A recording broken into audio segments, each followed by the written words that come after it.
I was on NBC Sports Boston last night, and I said something that I think is probably going to get some attention, maybe not for the better. I said that the Celtics should look at dealing Jaylen Brown. Okay? Now, hear me out. Hear me out before you jump. I haven't said a word. I haven't said a word yet. I know. Thank you. I appreciate it, because I think a lot of other people are going to jump all over me before hearing the entire story of what I'm saying and what I said last night, which was, is there a team out there, Bob, that feels that Jaylen Brown is or could be a franchise player, a franchise guy, a top 10 player in the NBA? If that is the case, why not look and see what you could get for him now? I'm not trading him for 75 cents on the dollar. I'm not trading him for anything less than another all-star and maybe more, because he's 24 years old. But I would look to see what I could get, only because I still do not think Jaylen Brown, Jayson Tatum, and Kemba Walker are great together. I don't think they fit so well together, because they are still at their core all scorers. So what I said was, I would do a trade of Jaylen Brown for Bradley Beal. I would do that trade. I don't know where you stand with that, but Bradley Beal, now he's a scorer in Washington because he has to be. Okay, they got nothing else really for the most part. I know they got Westbrook now, and they had John Wall, who was hurt. But ultimately, Bradley Beal can be a ball mover also. He is a very good passer, a very good scorer, not as good defensively as Jaylen Brown, but still a good defender as well. And he's 27. He's not 24.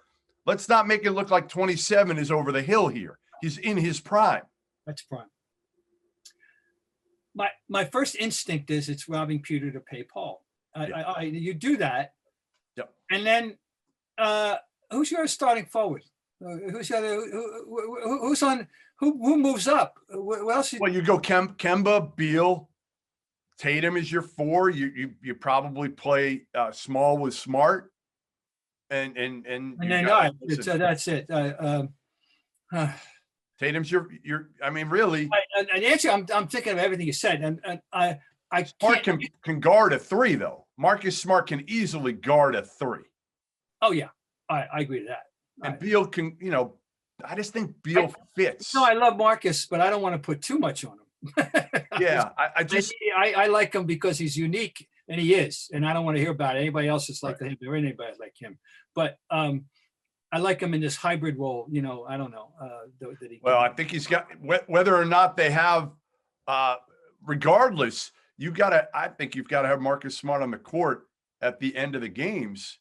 Don't you? I mean, your best five players, when Marcus Smart comes back here, are clear. They're clear as day. Well, maybe not your best five, but your four guys are clear as day, which is obviously Tatum, Jaylen Brown. Who's the right? I mean, everybody wants Robert Williams today, and I know you had a nice tweet about Robert Williams and Bill Russell in the same tweet. Yeah, I mean, I wish Bill Russell would teach him the nuances of of how to take full advantage of this great ability. The question arose on Twitter, when's the last time the Celtics had anybody like Robert Williams? And the answer is they've never had anybody, in my experience, quite like Robert Williams. And that you have to go all the way back to Bill Russell, in a sense, and that Bill Russell remains. I know people, don't want to hear from the old farts. They don't want to hear from me. They don't want to hear from anybody because they can't. I know it's a hard concept. Well, by the way, we're rambling, but who cares? Yep. I know it's a hard concept for anybody today, anybody under 56, anybody to understand that some people are ahead of their time. Bill Russell was an athlete ahead of his time. He put the block shot into the game of basketball. He did it. One person did it. It started with Bill Russell. That's where they have to understand this, okay? And he did it because he was an extraordinary athlete with incredible timing, something that is unteachable. Right. Okay, it's unteachable. That his and the things that made him Bill Russell ultimately are unteachable. He was innately smart. You can't make somebody smarter. He was the timing, the instinct, and the psychology. Well, anyway, he was the master of the block shot, unlike anyone that's ever lived. And I'm sorry. So then, if he could impart some of that wisdom into the most extraordinary physical being at that position the Celtics have ever had to do this, namely Robert Williams. People say about Robert Parrish. Robert Parrish, I don't remember seeing Robert Parrish do an alley-oop dunk ever. Wasn't his game. Now, he could barely get up to dunk it at 7 feet. But what he could do was run that floor. He was elite level, but he wasn't a great vertical athlete. He was not a great vertical athlete. Run that floor. And anyway, all right. So yeah, that's the thing about it. So get back to Beal, Jaylen Brown. Get back to it. What's your thought? Well, my goal is to keep everybody and add on. Am I just hopelessly foolish to think that somewhere out there, Danny can't find an instant offense guy to help come off the bench? Yeah, I think he can find that. I do. I think in the buyout market, there'll be somebody.